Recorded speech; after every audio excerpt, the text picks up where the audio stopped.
Est-ce que vous voyez cette créature? C'est un Perth. Je le reconnais à sa cloche, son masque et ses cheveux. Le mot vient de Pertag.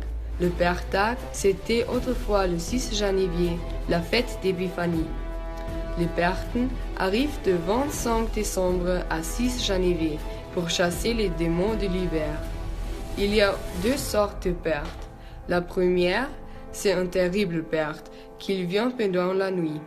Mais il y a aussi de bons Perthes. Ils apportent du bonheur et leur bénédiction.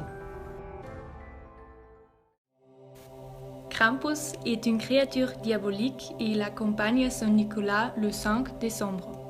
Le mot Krampus vient de Krampen. Krampus ressemble au diable. Il a les attributs suivants. Un costume de peau de mouton ou de chèvre, un masque de bois avec des cornes d'animal, des cloches de vache, une férule et des chaînes en fer, une corbeille en guise de sac à dos.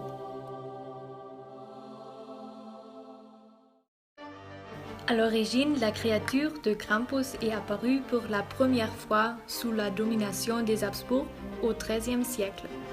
C'était interdit pendant le temps de l'Inquisition parce qu'à cette époque, c'était interdit de se déguiser comme une créature diabolique. Au XVIIe siècle, la coutume de Henkerbrauch, Saint Nicolas propage la tradition d'aller de maison en maison avec des créatures diaboliques pour faire des cadeaux aux bons enfants et les mauvais enfants sont punis par Krampus. Il y a des cortèges de Krampus dans beaucoup de villages autrichiens où Krampus montre leurs attributs aux gens pour les effrayer.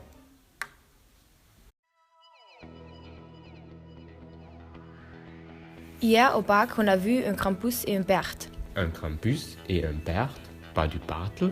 Un Bartel, qu'est-ce que c'est? Je vais t'expliquer. Bartel est un mélange de Krampus et de Perthe en 46.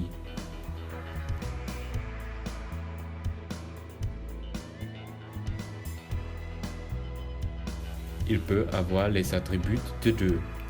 Ça veut dire que le Bartel porte aussi des cloches et des masques avec des cheveux. La forme du Bartel est la plus répandue en 46. Il apparaît en novembre et décembre et il existe aussi dans les villes.